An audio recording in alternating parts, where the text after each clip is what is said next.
O que tem de filho do diabo mercenário atrás de púlpito hoje engravatado, de Bíblia na mão pregando, falando Jesus, Jesus. O que tem hoje é impressionante. Parece que Pedro estava assistindo uma televisão.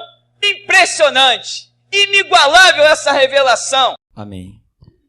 Segundo Reis, capítulo 17, diz: no 12º ano de Acás, rei de Judá, Oshea ben Elá, Oséias, filho de Elá, começou a reinar sobre Israel e reinou 9 anos em Samaria. Ele praticou o que Yahvé, o Senhor, reprova, mas não como os reis de Israel que o procederam. Seu Manassés, rei da Síria, o atacou, por isso Oséias sujeitou-se a ele, tornando-se seu vassalo, ele pagando impostos. Entretanto, o rei da Assíria descobriu que Oséias o traía. É que este havia mandado mensageiros a Assur, rei do Egito, e não pagava mais os tributos anualmente ao rei da Assíria, como fazia antes. Então, este o deteve e o colocou em correntes em uma prisão. Em seguida, o rei da Síria invadiu toda a nação, atacou Samaria e sitiou por 3 anos. No 9º ano de Oséias, o rei da Assíria tomou completamente Samaria e levou Israel cativo para a Síria. Ele os estabeleceu em Ala e junto a Abor, rio de Gozã, e nas cidades dos Medos. E isso ocorreu porque os israelitas tinham pecado contra Jeová, seu Deus, que os fizera subir da terra do Egito, libertando-os da opressão de Faraó, rei do Egito, e porque haviam adorado outros deuses. E seguiram as tradições e costumes das nações que o Senhor tinha expulsado da presença dos filhos de Israel, e outras práticas pagãs que os próprios reis de Israel introduziram. Os israelitas também agiram de forma pecaminosa, em secreto, contra Jeová, o seu Deus. Em todas as suas cidades, desde as torres das sentinelas até as cidades fortificadas, eles construíram altares idólatras. Ergueram colunas sagradas e postes para adoração em todo o monte alto e debaixo de toda árvore frondosa. Sacrificaram em todos os lugares altos, imitando as nações que o Senhor havia expulsado de diante deles, e cometeram ações más, provocando sobremodo a ira de Yahvé. Prestaram culto e adoração aos ídolos, embora Jeová expressamente lhes houvesse dito: vós não procedereis desse modo. Mas o Senhor advertiu Israel e Judá por meio da pregação de todos os profetas e videntes, ordenando: convertei-vos dos maus caminhos e guardai os meus mandamentos e os meus estatutos conforme toda a Torá, a lei que ordenei a vossos antepassados e que vos enviei por meio da vida e do ministério dos meus servos, os profetas. Porém, eles não deram ouvidos, ao contrário, agiram com a mesma sórdida teimosia de seus antepassados, que não depositaram toda a confiança no Senhor, seu Deus. Amém, irmão? Podeis sentar. Livro de Reis. Muita história do povo de Israel, crônicas, histórias fantásticas, que os antigos receberam ordem de Deus de escrever, porque ia servir para gerações futuras, primeiramente deles mesmos e depois de cada um de nós. Todos aqueles que Deus chamasse ao seu concerto. Enfim, hoje nós vemos o quanto nos é útil as lições de Moisés, Josué, enfim, todos os profetas. As lições são tão poderosas que nós podemos imaginar que sem elas nós não sobreviveríamos. Só o Novo Testamento, eu acredito que realmente não seria o suficiente para uma fé inabalável. Talvez nós ficássemos chocados de nos vermos tentando fazer o bem num período neotestamentário e sermos contraditados, perseguidos e mortos pelos mesmos que se dizem pertencer ao Deus da Bíblia. Talvez ficássemos confusos, mas com as lições de Isaías, morto no meio dos seus, com as lições de Ezequiel, com as lições de Moisés, nós acabamos encontrando forças para entender que é assim, que isso faz parte desse cenário tão incrível. E logo no verso 1 diz que 12º ano de Acás, rei de Judá, Oséias, filho de Elá, começou a reinar sobre Israel, reinou 9 anos em Samaria. Ele praticou o que Yahvé, o Senhor, reprova, mas não como os reis de Israel que o precederam. Ou seja, para quem está escrevendo, houve um rei que era mau, mas ele não chegou a ser tão mau quanto os que existiram antes dele. E quem sabe muitas vezes não é assim. Nós esquecemos que o prumo é de Deus, né? O prumo é de Jeová. Não somos nós que cuidamos desse prumo. Não somos nós que podemos dizer o que é mais ou menos, o que é bom ou ruim, o que é certo e o errado. Nós não estamos aqui para ditar regras, nós estamos aqui para seguir regras. E só existe um caminho para o ser humano, um caminho de regras. Aquele que cria suas próprias ideologias, suas próprias concepções, certamente vai dar no inferno, porque há caminhos que ao homem parece bom, mas o final é caminho de morte. Porém, quem segue a ideologia, o caminho de Cristo, mesmo que esse caminho pareça ruim, seja arena, seja tigre, leão, seja o que for, no final desfrutamos da vontade de Deus, que é boa, perfeita e agradável, né? Então, quem quiser salvar a sua vida, vai perder, mas quem perder por amor do Evangelho, Jesus disse, esse vai encontrar a sua vida, esse vai salvar, esse vai achar. Isso é algo muito tremendo. Então aqui diz que o homem fez o que era mal, mas ele não procedeu tão mal quanto os que foram antes dele. E talvez ele dissesse, não, eu não sou tão mal quanto os meus antepassados. Deus não vai me castigar, ou seja, pelo menos o que Deus fez com os do passado não vai fazer comigo, porque eu não sou tão mal assim. Irmão, para Deus, nós não precisamos ser tão mal. Para Deus basta não fazermos o bem, o certo, o que tem que ser feito. Como é que diz a Escritura? Aquele que sabe fazer o bem e se omite, comete pecado. E o conceito de pecado é um conceito de reprovação perante os olhos de Deus. Quem está em pecado é lançado no inferno. Esse é o conceito.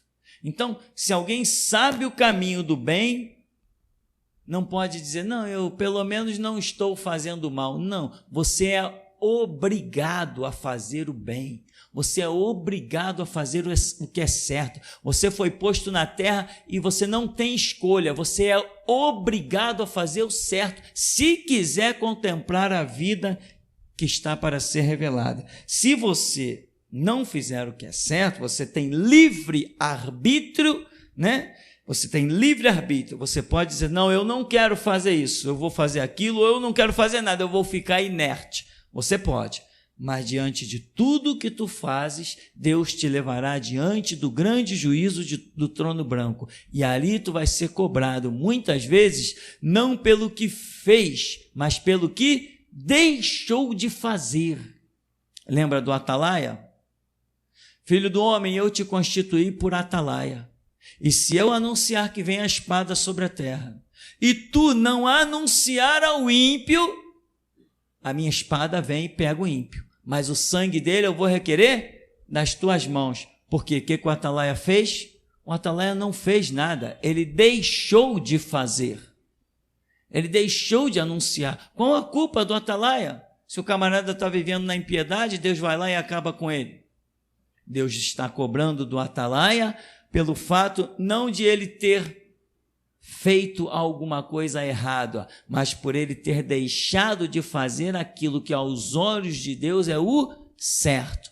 E você olha para você e você diz, eu sou um atalaia? Se Deus te chamou, foi para você que Jesus falou assim, olha, o que eu vos digo ao pé do ouvido, apregoai aos telhados. Você se considera enquadrado nessa palavra? Então você é um atalaia. Então Deus vai te cobrar de você, não pelo que você fez, mas pelo que você deixou de fazer. E aqui, às vezes, algumas pessoas são assim, não, eu não fui tão mal. Caramba, aquele cara sacrificou em Israel pessoas, aquele outro fez isso. Não, eu não fiz essas atrocidades todas.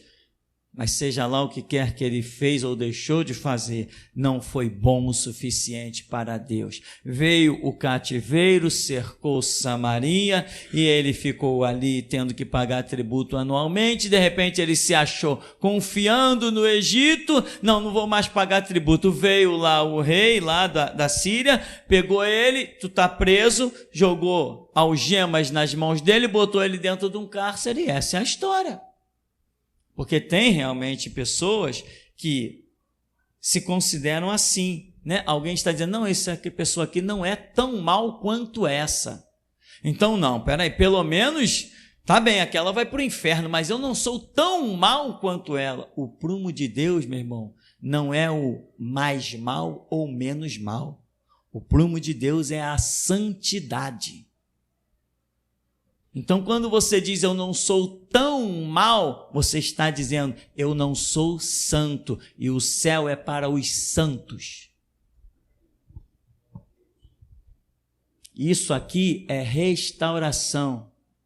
Quem tem vírgulas ou manchas nas suas vestes, por mais que os homens nem enxerguem as manchas, se Deus enxerga, tu vai ficar fora. Deus nesse ministério não está preocupado com o contingente. Aqui ele levanta um e faz um massacre que ele tiver que fazer, meu. Agora, aqui só sobrevive aqueles que são enquadrados na palavra.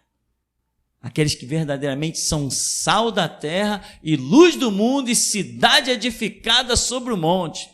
Se Deus pode contar contigo, Ele pode. Se Deus não pode, Ele não pode. Ah, mas Deus pode contar um pouco comigo. Muito cuidado com esse um pouco.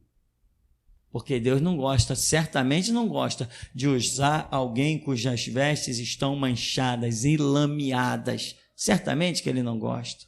Porque diz lá na Escritura, quando Paulo escreve, diz, Coríntios, assim diz o Senhor, sede santos, porque eu, o Senhor, sou santo.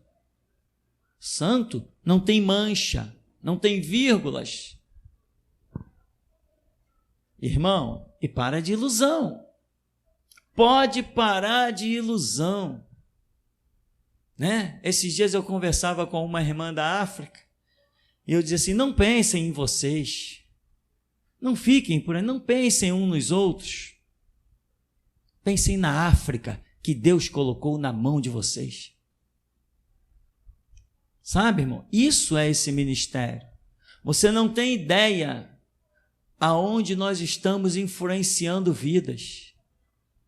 Hoje, meu filho estava mostrando os cultos ao vivo, acessados de Nova York, e aqueles cantos todos lá dos Estados Unidos, os cultos ao vivo, está tudo lá em português, e estão acessando direto. Nós estamos influenciando, meu irmão, toda uma geração do planeta Terra. Nós, eu e vocês, nós, juntos, estamos fazendo isso. A minha voz vai, mas as tuas orações estão indo também. O teu dinheiro está indo também, na energia elétrica, na internet que se paga, no equipamento que se monta. Nós estamos aqui para isso e não podemos ser mais ou menos, temos que ser o bom. O bom não melhor do que o meu irmão, o bom para Deus. O bom para Deus é aquilo que ele precisa e é aquilo que está pronto para ser usado na hora que ele quer. Esse é o bom para Deus.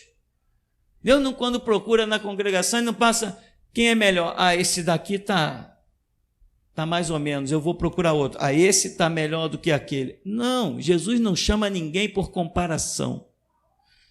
Quando Jesus chama alguém por comparação, ele faz como disse para Amós: Amós, que vês?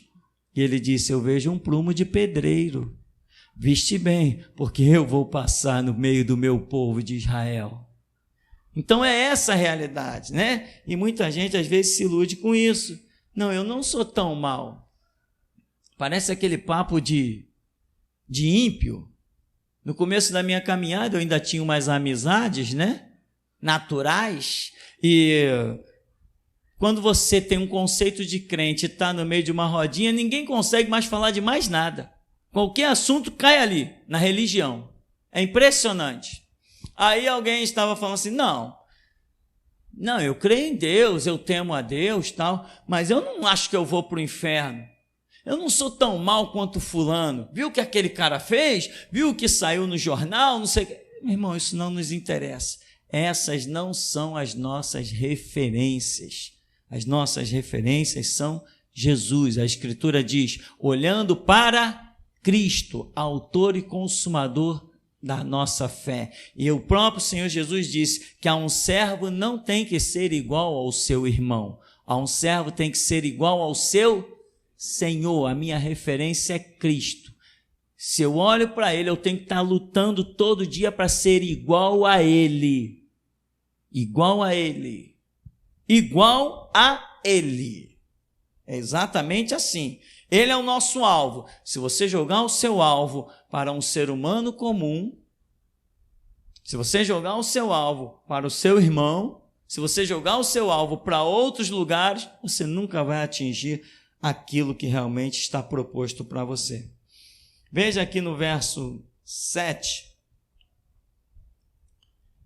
diz: e isso ocorreu porque os israelitas tinham pecado contra Jeová, seu Deus, que os fizera subir da terra do Egito, libertando-os da opressão do faraó, rei do Egito, e porque haviam adorado outros deuses. O que aconteceu aqui?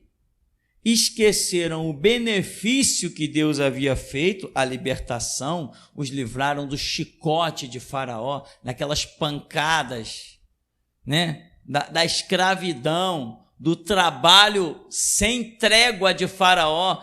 Eles esqueceram dos benefícios que Deus havia feito, né? E ainda depois esqueceram das ordens, porque aqui diz: porque haviam adorado outros deuses, o que foi desde Moisés ordem muito clara: não adorarás a outros deuses, porque o Senhor teu Deus te tirou da terra do Egito. Então, meu irmão, traz à memória as coisas que te dão esperança, os benefícios que Deus tem feito na tua vida.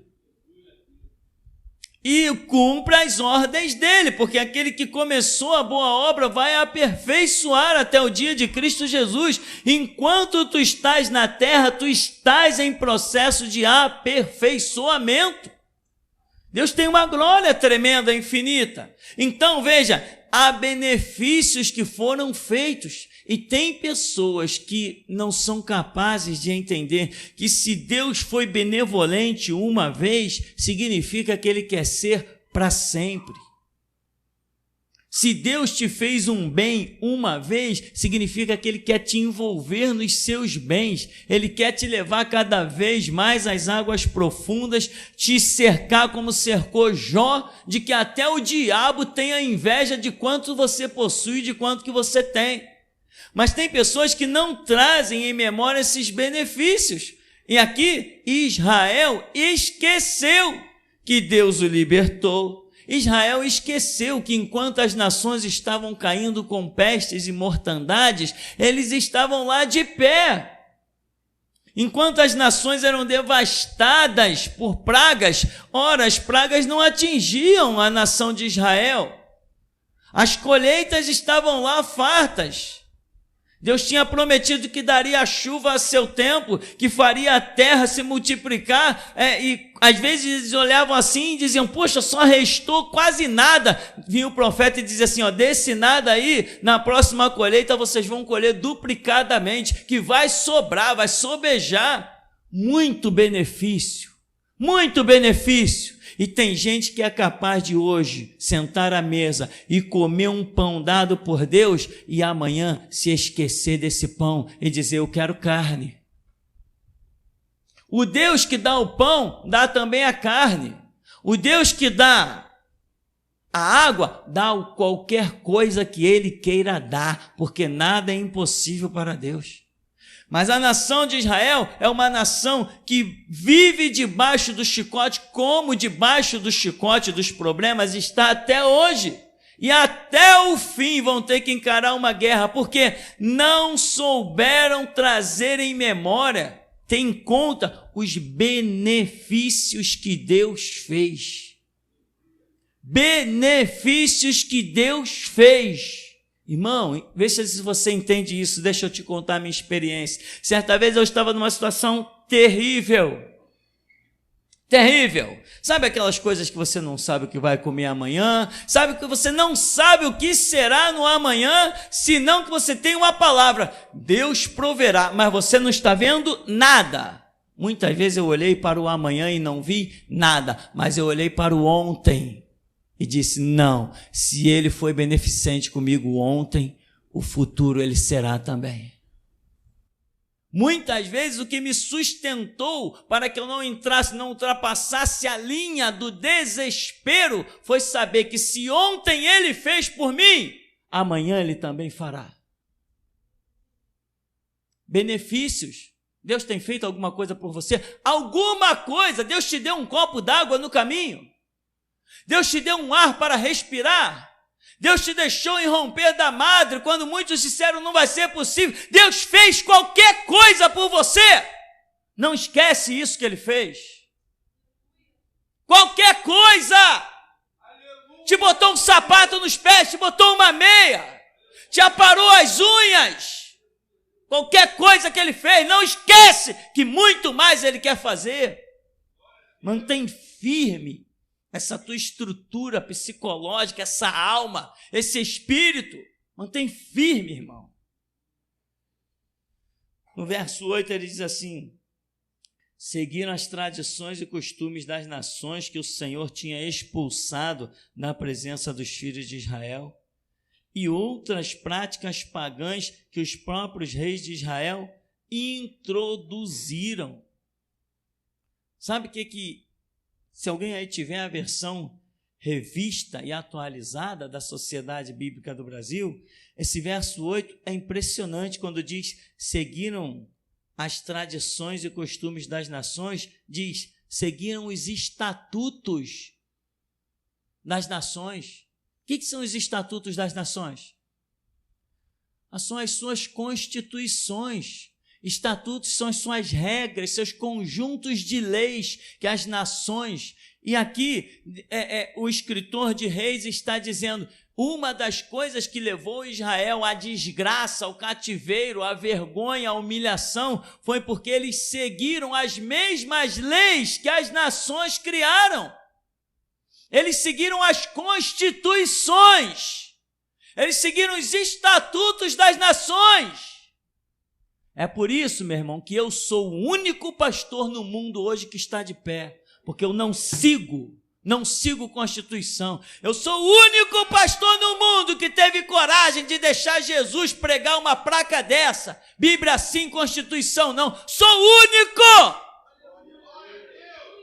Jesus entrou em muitas igrejas com essa placa na mão e disseram para ele, aqui não, aqui nós não queremos isso. Eu disse, não, Jesus, é aqui, põe aqui. Israel caiu por isso, porque seguiu os estatutos das nações. E seguiu mesmo os estatutos das nações. Eles se espelharam no lixo do Congresso Nacional das Nações. Eles se espelharam no Senado das Nações. Foi por isso que eles já vinham se espelhando e disseram, queremos um rei.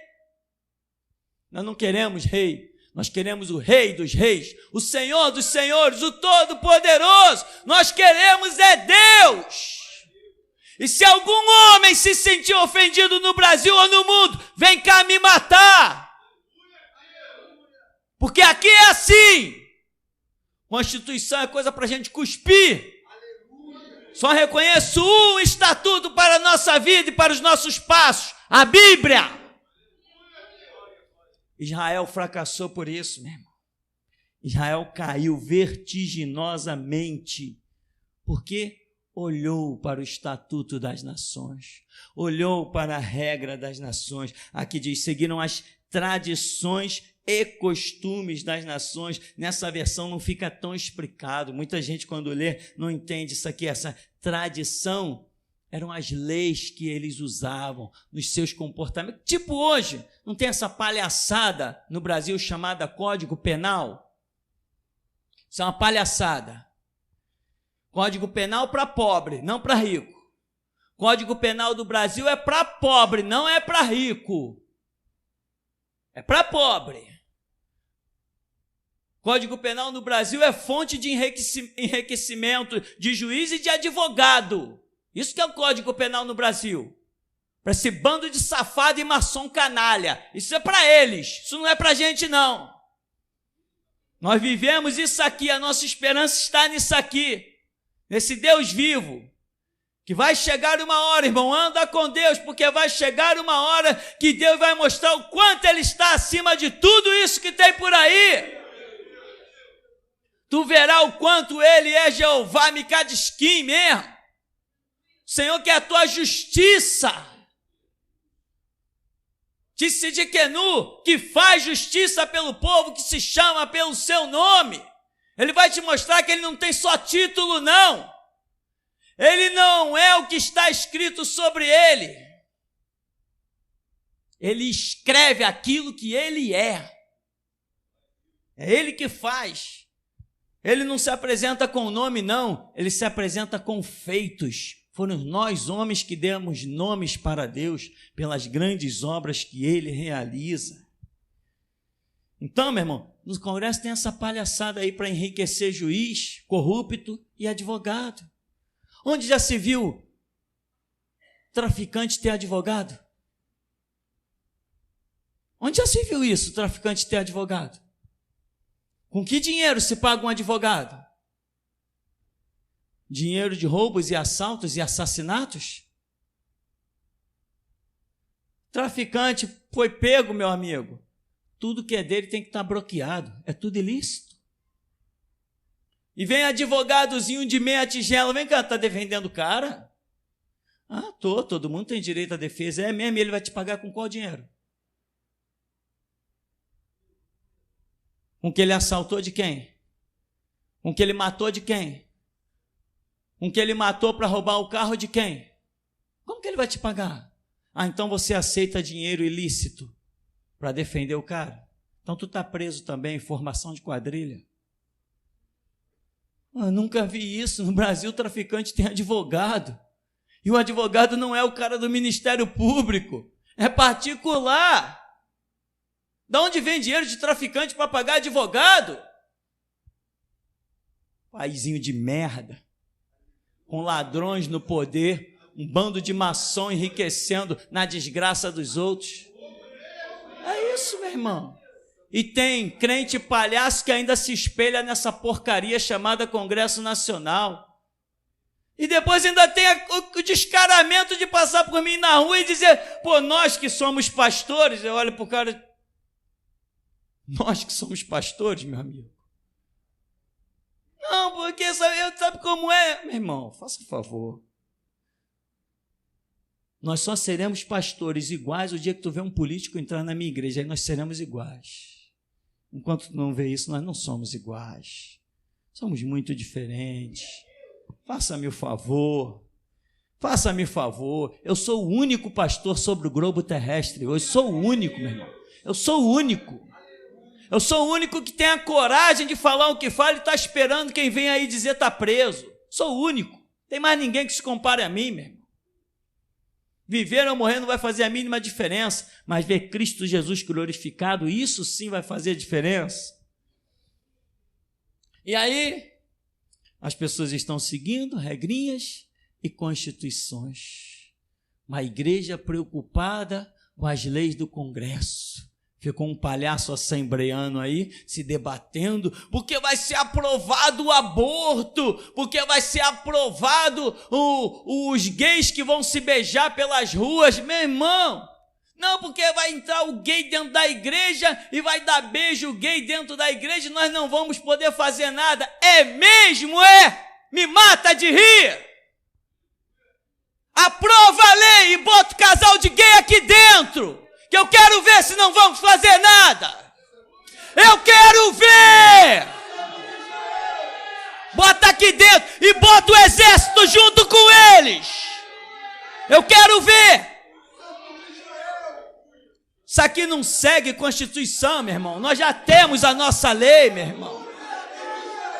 Nossa lei se chama Bíblia, meu irmão. Aprova a PEC 22 e bota um casal de lésbica aqui dentro para se beijar, que eu quero ver, pô. Bota aqui dentro. Na igreja do pastor Tupirani, bota nessa aqui, pô.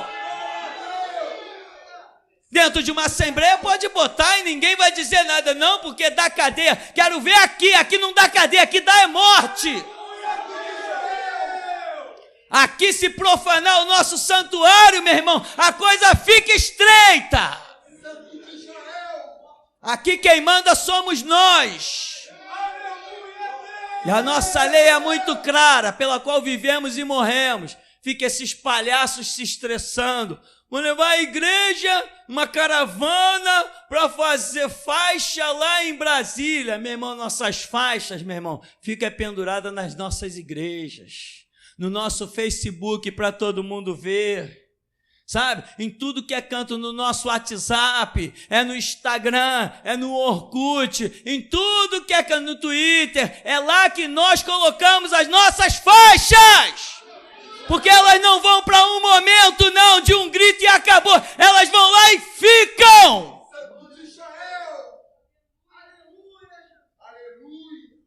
Mas Israel caiu e fracassou. Por quê? Porque olhou para as nações e começou a viver aquelas porcarias, né? Aquelas besteiras, aquelas asneiras.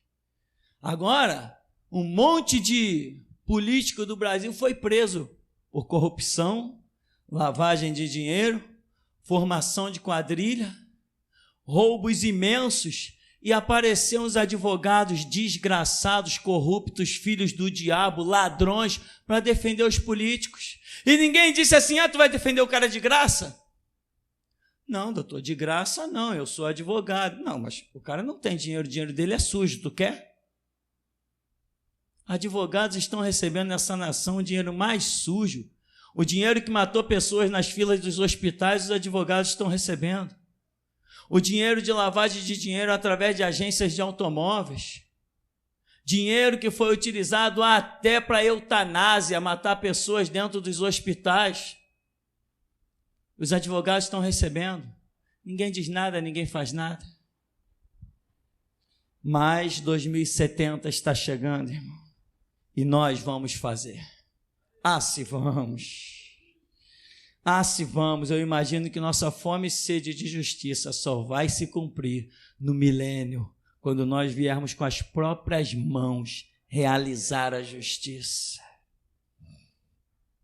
Então, irmão, isto é o que nos diz aqui, o verso 8. Seguiram tradições, seguiram costumes das nações que o Senhor tinha expulsado da presença dos filhos de Israel. Esses costumes das nações eram as roupinhas íntimas, aparentes, que as israelitas começaram a se espelhar nas mulheres lá do outro lado, sabe? Eram os cabelos exagerados, era uma sensualidade exagerada, e isso foi cair aonde? Numa prostituição. Aí começou até um culto. As prostitutas cultuais, começou isso a impregnar-se por todo Israel. Israel foi levado ao nada, ao inferno, por causa desses costumes, né? Mas também no nosso meio, de vez em quando, aparecem uns pendurados de metal para tudo que é canto, né? Metal nos pés, metal no nariz, metal no beiço, metal na orelha. Exemplo nesse ministério sou eu, meu irmão. O único metal que eu uso são óculos, anéis e relógio. Aqui é esse. Não confunda não, Jesus é santo, irmão. E a Escritura diz que nós devemos nos despir de toda aparência do mal. Se eu pareço com Cristo, eu me visto com ele, igual a ele também. Quando foram prender Jesus no Getsêmani, o camarada falou assim: como que você vai nos identificar ele, Judas? Nós não sabemos quem é ele. Quando se olha para Jesus, não sabe qual é a diferença. Os pescadores se vestem como ele, e ele se veste como os pescadores. Não, eu vou me aproximar bem dele e vou dar um beijo nele. Então só assim nós vamos poder identificar esse cara. Judas, com um beijo tu traz o Filho do Homem? Os discípulos de Jesus se vestiam igual a ele. Os discípulos de Jesus se vestiam igual a ele e falavam igual a ele. Tu também estavas com ele. A tua fala te denuncia. Discípulo de Jesus, meu irmão, tem que andar igual a ele e tem que se vestir igual a ele. Quer chamar a atenção? Seja santo. Começa a praticar 4, 5 horas de oração. Tu vai chamar a atenção mais do que ninguém. Foi assim que eu chamei a atenção. Com 5, 6, um dia eu fiquei orando, que eu orei 8 horas. Eu passei 8 horas em oração. Quando eu levantei dali, eu sentia que dentro de mim existia um outro homem. Quer chamar a atenção? Dobra tuas orações. Se apaixone pela Bíblia. Fique fascinado pela Escritura. Fique fascinado, fique apaixonado, coma a Bíblia. Quer chamar a atenção? Se dedique tanto à Escritura até que todos te chamem de louco, de fanático e de doente. Aí você vai chamar a atenção. Isso aqui, meu irmão, é geração Jesus Cristo. Isso é restauração, meu irmão. Ou muda, ou Jesus te muda de lugar.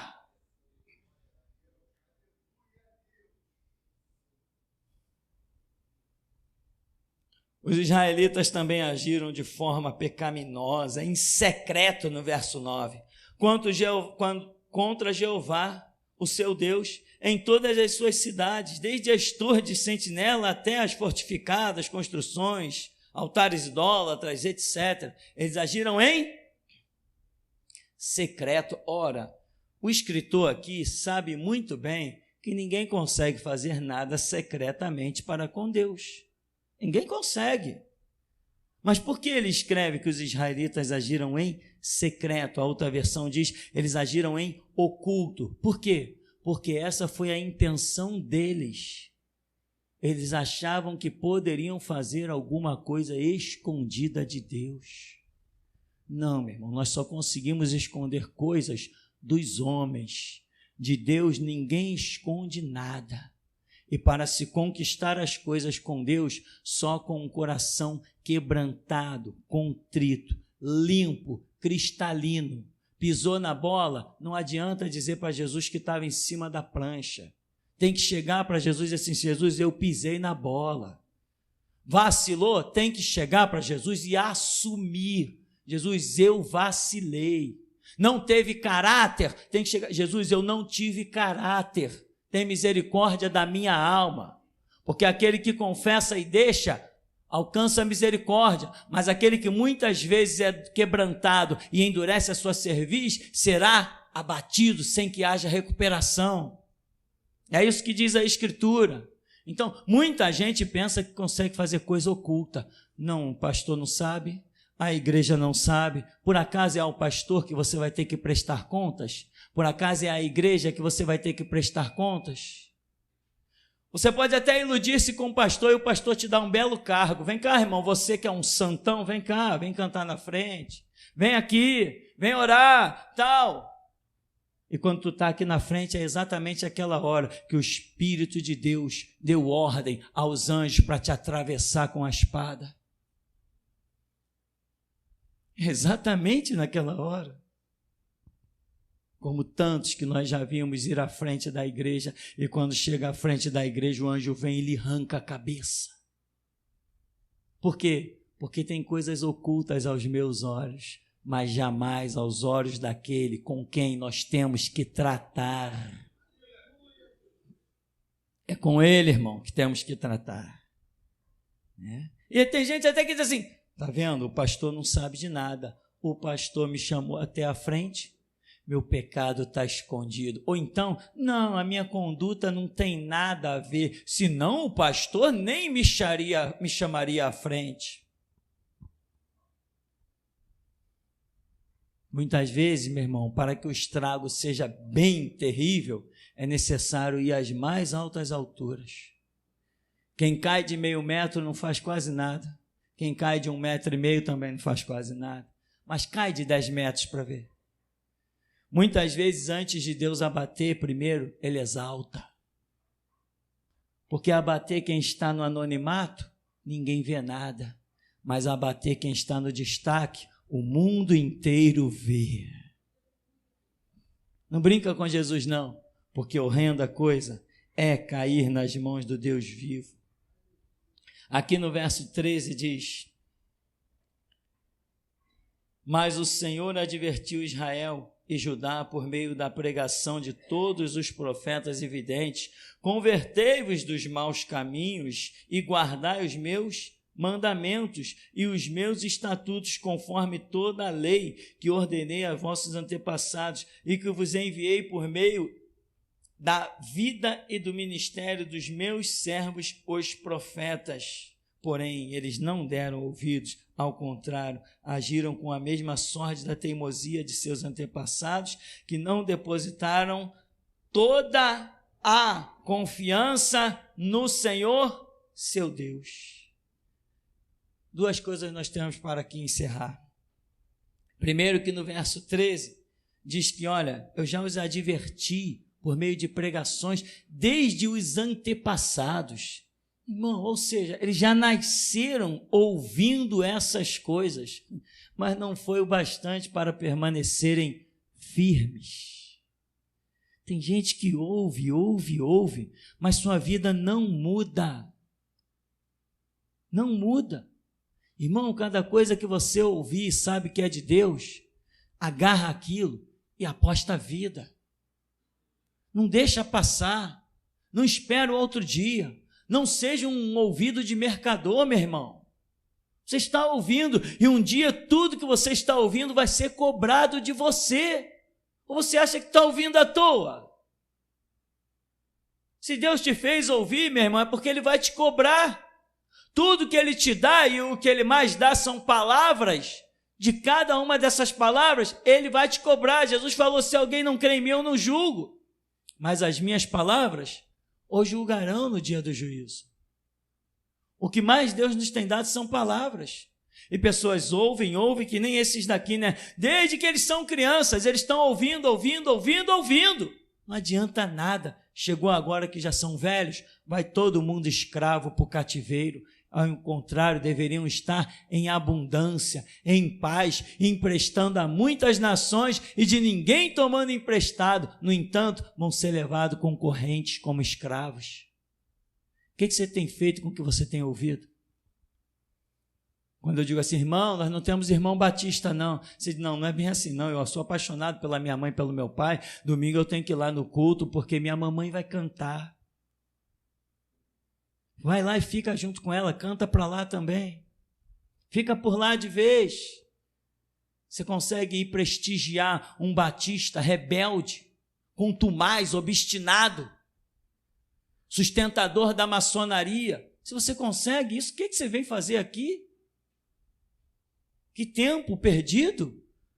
Porque são dois deuses completamente diferentes. Você está cultuando dois deuses?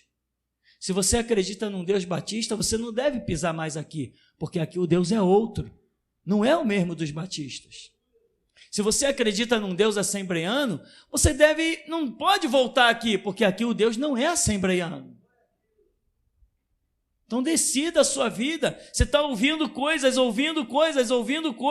e se iludindo, pensando que está bem, que está estabelecido. Na hora que a foice passar, ela vai pegar o teu tornozelo e vai te derrubar. Para de ilusão. Ou será que você ainda não percebeu que aqui não tem um pastor comum? Não tem um pregador comum? Não percebeu isso ainda? Outra coisa que diz aqui, olha, no verso 14, lá no final do verso 14, que diz assim, que não depositaram toda a confiança no Senhor seu Deus. Eu estive lendo outras versões bíblicas, que isso não está escrito. Não depositaram toda a confiança no Senhor seu Deus, mas está escrito assim, olha, tiveram medo.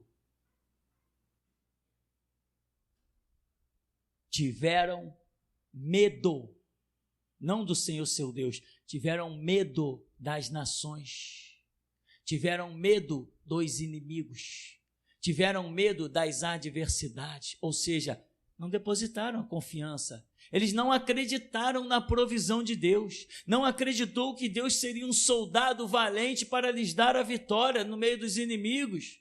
Eles tiveram medo, e este é mais um conteúdo da lista que o escritor de Reis aqui coloca como sendo a queda, destruição de Israel. Eles tiveram o que eu não tenho, medo. Eles tiveram o que você não tem, medo. Nós não temos medo de nada. Quem tem sangue para derramar nunca será um perdedor. Não temos medo de nada. Não temos medo de nada. E hoje eu falava com meu Deus e disse, Deus, me dá a fórmula para incendiar a nação. E você, o que tem pedido? Deus, me dá uma casa própria, um belo marido. Marido se arranja em qualquer lugar, até nos prostíbulos da sociedade se arranja, até no baixo meretrício se arranja marido. Aqui não é lugar de arranjar marido. Aqui é lugar de receber as tochas que hão de incendiar toda a nação. Aqui é lugar de receber a espada de Deus que há de derrotar os inimigos e desfazer as obras do diabo. Se tu quer marido, vai procurar lá fora, não vem procurar aqui dentro não. Aqui dentro não tem essa oferta. Aqui a oferta é outra. Lá fora não está escrito agência matrimonial, está escrito ensinando a morrer por Jesus Cristo. É isso que está escrito lá fora, não sabe ler não? Nosso negócio aqui, meu irmão, é com Jeová, o Todo-Poderoso, o que era, que é e que certamente há de vir. Esse é o nosso negócio. Nosso negócio aqui dentro não é fazer amizade com o mundo lá fora. Eu não prego pacifismo. Nunca preguei. Já fui acusado desde a primeira prisão. As principais acusações sobre nós que regiam era de incitar o ódio. Essa foi a principal acusação sobre mim, intolerância religiosa, acusado de incitar o ódio. O que não é real. Eu não incito ódio. Mas quem tem amor ardente por Jesus Cristo tem aversão a todas as abominações das nações. Amém, meu irmão? Aqui está escrito nas outras versões, tiveram medo das nações, tiveram medo dos inimigos, tiveram medo das armas deles, tiveram medo dos exércitos que vinham contra eles, tiveram medo. E lá em Apocalipse vai dizer que os covardes não herdarão o reino de Deus. O apóstolo Paulo escreve a Timóteo e disse que o Senhor Deus não nos deu espírito de covardia, mas de temor, de ousadia, de moderação. Então, meu irmão, eis as causas pelas quais caiu Israel, e são as mesmas causas pelas quais tu não deves cair, mas não por agir inerte, passivo, mas por ser ativo no contrário daquilo que eles fizeram. Não estamos aqui para seguir leis de homens. Isso já penetrou no teu sangue? Isso faz parte do ar que tu respira? Teus pais já te odeiam? Tua família já te abomina? Você é um maluco e um fanático, um seguidor do tal Tupirani? É isso que é contigo mesmo? De vez em quando, um dentro da tua casa mesmo não anda dizendo, pô, tu não está sendo meio radical, não? Radical, meu irmão, é Jesus Cristo morrer na cruz por mim. Isso é muito radical. Mas ele fez o seguinte, apesar dessa loucura que ele cometeu, ele ainda ousou dizer, um servo tem que ser igual ao seu Senhor. Não tenha medo de nada, porque quem tem medo não tem Deus. E quem tem Deus aposta a vida nele. Amém, irmão? Até aqui nos tem ajudado, Senhor. Paz, igreja. No sábado, na festa, Deus me mostrava, pessoal, o caminho das pessoas ao saírem do ministério. E Deus mostrava as pessoas descendo e o caminho que as pessoas pisavam se tornava em caminho de ouro. Eu via irmãos aqui entrando no ônibus, subindo no degrau do ônibus e aquele degrau se transformando em ouro.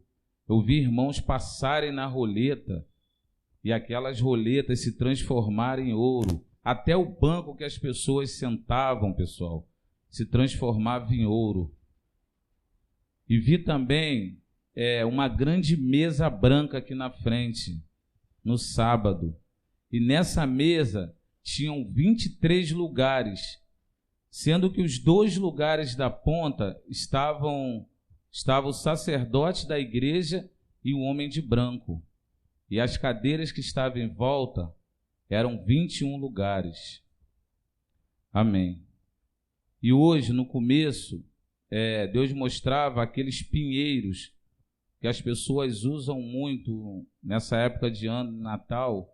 E nesses pinheiros tinham muitas cruzes de madeira. E aquelas cruzes estavam como enfeites, pessoal. Amém. Depois, quando o sacerdote começou a falar em relação ao catolicismo, Deus mostrava 4 forcas penduradas nesse muro onde está escrito um Centro de Seleção e Justiça. Depois, pessoal, eu vi quando o anjo do Senhor pisou neste lugar, a maneira que ele desceu aqui, isso aqui estremecia. E eu vi que foi cravado na cabeça do irmão que está aqui dentro uma espada. Essa espada foi cravada na cabeça e no pé dessa pessoa. Depois esse mesmo anjo, ele dividiu essa pessoa no meio. E essas 4 forcas, o Espírito Santo me disse até para quem era. Amém. Amém, pastor. Amém. Irmão Alexandre, tem?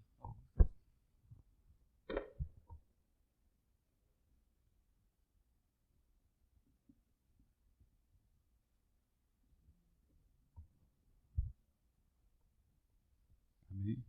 A paz para a igreja. A minha alma estremece diante do nosso Deus que é santo. A visão, pastor, que o Espírito de Deus me deu, eu vi uma campina muito grande a perder de vista. E vi também, pastor, muitos demônios mesmo. Louvado seja Deus. E o Espírito Santo de Deus me mostrava, pastor, muitos irmãos com armadura, a igreja armada. E o Espírito de Deus me fez ver alguns irmãos parados. Eu dava a mão, levanta, irmão, vamos continuar. O irmão não queria levantar. Vamos, irmão, levanta. Está chegando, está perto, levanta, irmão. O irmão falava, eu parei aqui. E quando ele parou, ele falou que parou aqui, eu disse para ele: até aqui, a minha parte contigo eu já fiz, agora eu seguirei em frente. Eu já não tenho mais parte com você. E segui em frente. E o Espírito de Deus também me fez entender que quando aquela pessoa parou ali no caminho, os demônios vinham em cima dele como fossem enxames de abelha. E ele parecia que devorava aquela pessoa. E o Espírito de Deus também, pastor, me mostrava muitas pessoas amarradas. Nessa mesma campina, os demônios amarraram essas pessoas com título de cristão. E o Espírito de Deus me falava: eles não querem a verdade, e eu permiti a eles a operação do engano. E o Espírito de Deus me mostrava muitas placas, e essas pessoas debaixo das placas amarradas com seus títulos. E ali estava uma placa com o nome de cantores, placas com o nome de igrejas. Louvado seja o nome do Deus vivo, que a minha alma estremece diante desse Deus que é vivo e é poderoso. E o Espírito de Deus me falava: pastor, segui à frente, segue em frente. Ele me deu a entender que essa campina é a nossa vida espiritual. Não tem como nós parar de lutarmos. Aquele que para de lutar fica pelo caminho e é devorado pelos demônios. Até aqui, pastor. Bem, irmão.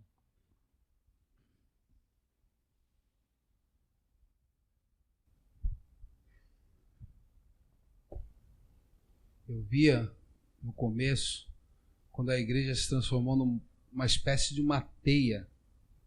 Um dava a mão para o outro, se transformava como se fosse uma teia de aranha, uma grande teia.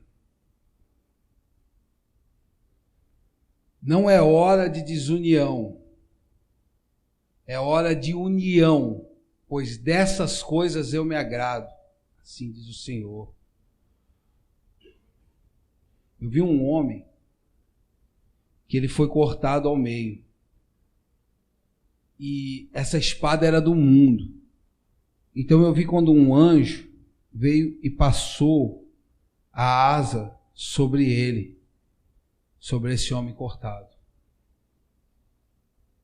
Eu vi quando uma flor começou a nascer aqui na frente. Essa flor nascia, e essa flor era um lírio, mas esse lírio ele nasceu já pegando fogo.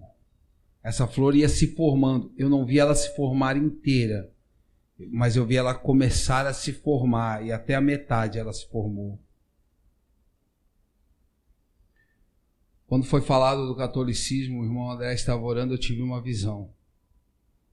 Eu fui levado em espírito a um lugar onde parecia uma grande caverna, e esse lugar ele era repleto de ouro nas suas paredes, moedas de ouro para tudo quanto é lado desse lugar. Então abriu-se uma porta, e essa porta ia como se fosse uma grande prancha até o fim, e no fim dela tinha um trono, e lá estava um papa enforcado, e esse lugar era cheio de ouro, e eu fui andando por esse lugar em espírito.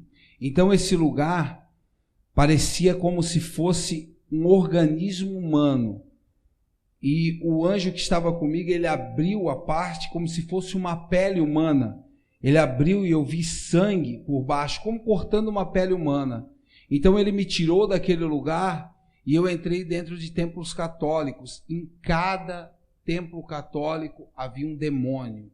Em todos eles que eu entrava e via grandes demônios. Eu vi crianças como se fossem amarradas pela cintura pedindo socorro.